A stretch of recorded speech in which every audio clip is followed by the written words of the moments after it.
Welcome to China in Focus. I'm Tiffany Meyer. In today's special episode, we sat down with Kyle Bass, founder and principal of Hayman Capital Management, and John Mac Ghlionn, journalist and researcher. They touch on President Biden and Xi Jinping's summit, the U.S.-China Economic and Security Review Commission, and what it means going forward. Well, Kyle, thank you so much for joining us today. Great to have you on the show. Great to be here. So to begin with, recently in the headlines a lot is the U.S.-China Commission on Security and Economic Review. And so they're calling to restrict investing in China. So beyond that, what are some actionable steps you think we could kind of take in really stemming that threat? I mean, if we actually did one thing as a government, my preference would be to start harmonizing the lists between the Commerce Department's Bureau of Industry Security, the Treasury Department's OFAC list, and the Pentagon's DoD procurement list. These analysts, here's a great example. Today, there are 257 companies on the BIS entity list at Commerce. There are only 7 entities on Treasury's list that overlap. So there are 250 entities that are still, quote, investable by U.S. individuals and institutions that the Commerce Department has flagged as a risk to U.S. national security. That makes no sense. And so if we start harmonizing the work that we've done in the various presidential cabinet departments, I think we could go a long way to at least, if we don't ban all investment in China, but we ban the companies that are state-owned and military-run or risk to U.S. national security, that would be a quantum leap from where we are today. And so now there are also reports saying that Wall Street has waken up to the reality of China. So first, do you think that's true? And if so, how would that affect Americans? They all understand that China is the enemy. They all understand the subversive things that government does around the world to all the world's governments. They understand that China's the risk to the rule of law and the rules-based West and all of these things that finally governments around the world are understanding. But Wall Street gets 12% of their revenue from doing Chinese deals. And these guys on Wall Street like big fat paychecks every year. And so until there's leadership at the presidential level and at the congressional level that starts to restrict this kind of investment and underwriting, Wall Street's just going to keep moving forward. I always joke and say, if U.S. national security was left up to Wall Street, we'd all be speaking Chinese tomorrow. So aside from, say, actionable steps from the presidential level, is there anything else that would maybe move Wall Street in that direction? Sure. I mean, if a group of legislators got together and said that, investing our pensioners' money, investing U.S. assets, whether it's institutional or individual assets, into a regime that's actively perpetrating crimes against humanity and an ethnic and cultural genocide, not only with the Uyghurs, but with the Tibetans and the Mongolians, and basically anyone that's not Han Chinese, as you know, is in real trouble. Why we keep funding that is beyond me. And once that schism is finally broken, then there's a good reason to say we should completely decouple from China. It makes complete sense to me that we should be decoupling. It's just hard to do when the incentives of all the players are to keep us going because they're earning some blood money from China. And so also recently, China started a new stock exchange in the northern part of the city. So how significant do you think this is? Well, China essentially gutted Hong Kong. Hong Kong used to be the financial center of the world in Asia. China would much rather see that move inside and be in Shanghai or the new Beijing Stock Exchange. They're preparing for a world where it's basically a bipolar world. It's a world of the rules-based order in the West and then the bad guys. And the bad guys is, China, Russia, Iran, Venezuela, everyone that is call it autocratic totalitarian governments. And I think today, China has such a dependency on the US dollar and the SWIFT system. And as they think about next year, and the years to come. They're rolling out their central bank digital currency. They're trying to lessen their dependence on dollars. If their dollar capacity was removed from them overnight, if we took them off the SWIFT system, their entire economy would collapse literally overnight. So we have that economic nuclear button here, and we will use it if they move on Taiwan today. But if they're successful in moving exchanges into China, moving their dollar dependency, moving away from dollar dependency, which is what they're moving to their CBDC is, their militaristic belligerence can then advance unabated around the world. And it's something the West better pay a lot of attention to. And I believe we need to outlaw their new central bank digital currency in the West. And so speaking of China's ambitions in the, say, digital sector, what would be some steps in stemming this before it, say, overtakes the world? I believe that the adoption of their central bank digital currency is cancerous to the West. It's the adoption of the Chinese tech stack. It has a mind of its own. Their human data project will interface with their rollout of the CBDC, and they'll be able to effectuate bribes to individuals outside of the purview of banking regulators or sovereign regulatory oversight. And so it'll be a brave new world for a Chinese Communist Party who's known to bribe, steal, coerce, to do everything they do as they move through the world. This gives them the ability to reach people directly, which is a real problem. So I don't believe we can allow a little bit of it. I believe it to be cancerous. You can't have a little bit of cancer. You either have cancer or you don't. And so we all need to be talking about the rollout of the CBDC and why it's so vitally important to understand this in the context of China's grand strategy. So what could be implemented to stop that? I think legislators and/or the Fed should simply outlaw the ownership of the Chinese central bank digital currency in America and Europe and the UK for that matter. Those same legislative bodies need to get together and do that, or it's going to be too late. And so you mentioned Brave New World, but what would the global world look like if China succeeds? Today, China's currency settles about 1.8% of all global cross-border transactions. And that number is even misleading because when you peel back the layers of that onion, you see that about 95% of that 1.8% is settling in Hong Kong, i.e. China trading with itself. So for all intents and purposes, no one around the world accepts today the Chinese RMB as legal tender for anything, right? They use dollars all over the world, dollars, euros, yen, and pounds, but really just dollars, to settle all of their purchases of energy, all their purchases of food and basic materials, and that's how they operate their economy. So when we talk about this quantum leap, if their rollout of the CBDC is successful, and they get everyone that engages in trade with China to settle in their CBDC, and everyone that invests in China to settle in their CBDC, I believe their ownership of the global currency settlement world could go from 0 to as high as 15%, basically in an overnight move. Now, that doesn't mean that the hegemonic position of the US dollar has changed and China's got it. That just means we go from mid-80s, maybe down to 70. The US dollar will still reign supreme. But if China has the ability to operate outside the US dollar system, they still have a closed capital account. They're still a totalitarian government committing crimes against humanity. And now their military, they would be able to move and be even more belligerent than they are today, militaristically and economically, because they have an alternative system to work on. So I think that is really important to understand for everyone. And so what are some things, say, average Americans could do to try and help? I mean, we should stop buying Chinese stuff. We should boycott Chinese goods. We should boycott the Olympics in Beijing. You know, I feel like Beijing 2022 is similar to Berlin in 1936. It's insane that we would go there. I know we're talking about a diplomatic boycott, but we should move the games. And having our athletes show up there is just an embarrassment to the world.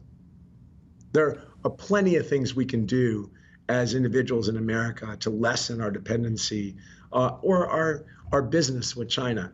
We can get cheap T-shirts and cheap electronics somewhere else. We can. Southeast Asia is a big place.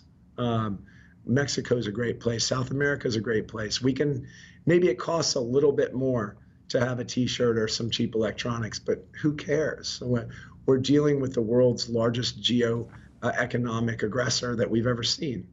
Well, Kyle, thank you so much for joining us today. Great to have you on the show. Pleasure to be here. Thank you. And joining us now, John. John, thank you so much for joining us today. Great to have you back on the show. And thank you for having me again. I really appreciate it. And so recently there was the summit between President Biden and Xi Jinping, and some reports are saying there were no real breakthroughs afterwards. But what's your take on the whole situation? The reason why no progress has been made is because Taiwan is the main talking point. And essentially, China and the US are speaking two very different languages, politically anyway. And I think that's why no progress was really made. And I think it was all for show, you know. I don't think there was any real significance to it. China has to look like that it's coming to the table. You know, we saw it at the Glasgow, at the recent climate summit. The CCP didn't even come to the table. Xi didn't even come to Beijing, but you know, he sent a strongly worded statement, if you will, you know, about committing to a climate goal. And I think it's a little bit similar with the meeting with Biden. China needs to look like that it's playing ball. Biden needs to look, how should I say, he has to look somewhat competent, especially after falling asleep in Glasgow. He had to redeem himself. So this is what I mean by it's all for show. I think Joe Biden knows, and the Biden administration knows, especially when it comes to Taiwan, that you can meet for 3 hours, 33 hours, 33 days, 33 weeks. It doesn't really matter because China is obsessed with the reunification issue, and it's not going to budge. And this is why I think it's for sure. Xi knew coming in where he stood. Biden knew and knows where Xi stands, but they have to meet because they're two superpowers, and I suppose it's like a geopolitical game of chess. You know, they need to sit down and figure each other out. And so you mentioned Taiwan, and right after this meeting, Beijing sent fighter jets into Taiwan's air defense identification zone. And some have been saying that the next war that breaks out won't just be about how much firepower a country has, but also through soft powers. So what's your take on that? I think it's possible that we could have both type of wars. I think it's unlikely that the US and China will come into direct conflict, and by that I mean gunfire. It's not, of course, it's not impossible. Of course, it's not impossible. But cyber wars, it's already playing out in China. There is it's like a cyber, the equivalent of the Olympics for cyber geeks, essentially. So they gather, and the goal of the whole weekend affair is essentially to try and break into US tech. So the winners of the most recent competition in Chengdu managed to crack into iPhone 13 Pro in less than 15 seconds. At the event as well, the competitors tried to breach the security of Apple software, Google, Microsoft. So what does this tell you? And why is this so significant? So in the US, you have Google and Microsoft Google is much more, as we all know, it's much more than just a search engine. You have Google partnering with hospitals in the US, and they're using, say, data from patients and storing it on the cloud. So you have more and more US hospitals that are outsourcing their data to Google and Microsoft, as I said. What happens when these get hacked and the hacking comes from China, and you have all this stolen data, you have patients' records, you have very, very intimate data there stored. So this is what I mean, is this is a much more direct threat, I believe, to the US than traditional warfare, and it's far more difficult to detect because it's essentially invisible to a large degree, if that makes sense. And so what would be some ways of, say, stemming or defending against these paramilitary threats? A lot of it boils down to education. We need, or the US needs to be more specific, smarter minds. Now, this brings me back to China again, and it's creating actually a sort of cybersecurity college, like a super college in Wuhan as we speak, has plans of training and certifying and graduating up to 70,000 cybersecurity experts each year. Now, in China, the most popular majors are like civil engineering, mechanical engineering, computer science, technology, so forth, AI.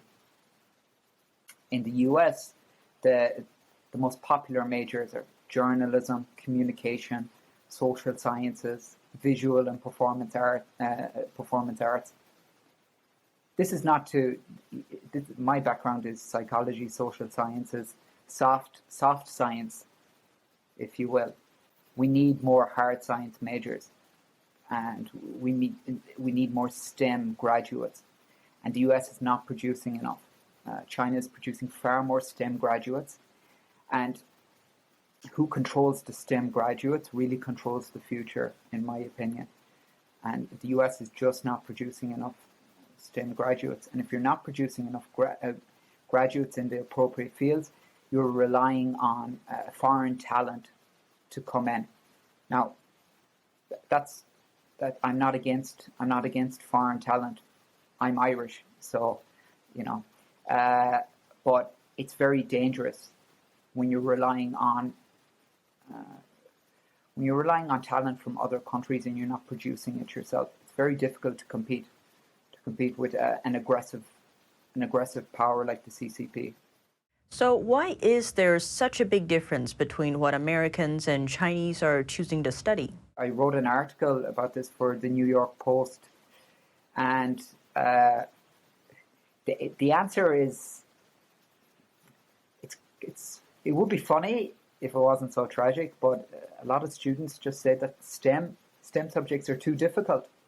They're just too difficult, and that's what actually there's been surveys done and papers published, and students who opt to go down different avenues often say that if maths wasn't so difficult, then I might pursue it.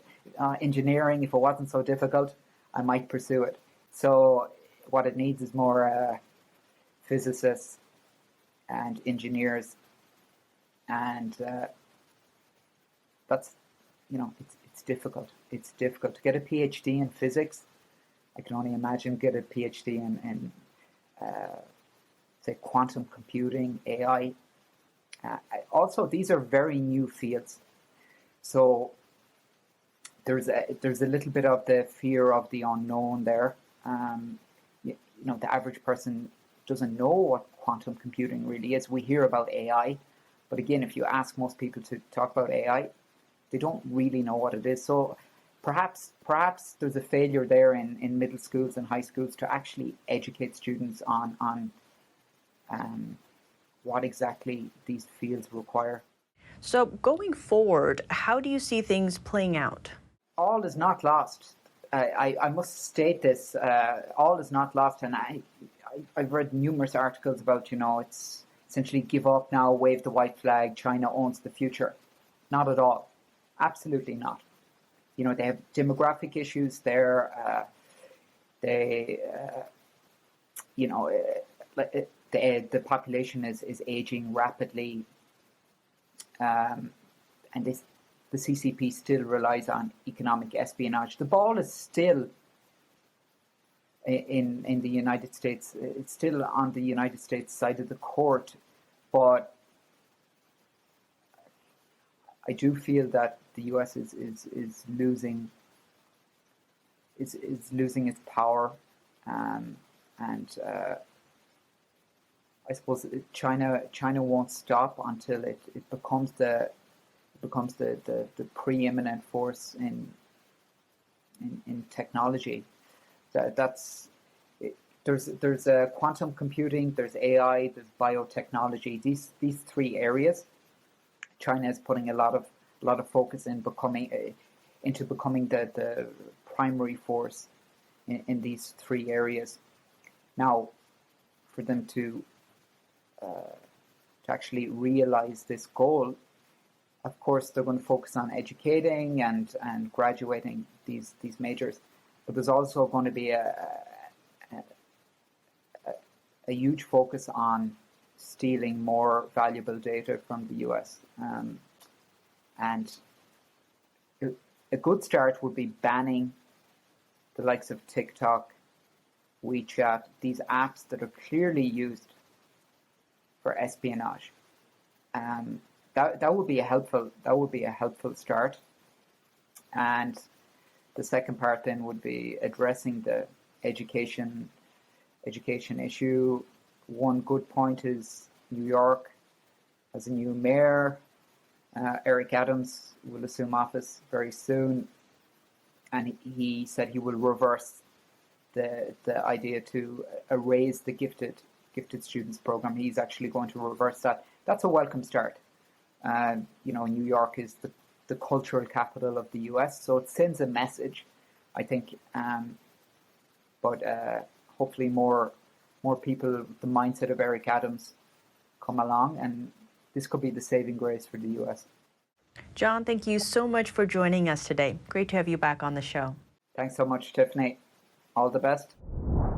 And for those just tuning in, that was today's special episode with Kyle Bass, founder and principal of Hayman Capital Management, and John Mac Ghlionn, journalist and researcher. Thanks for watching, and see you next time.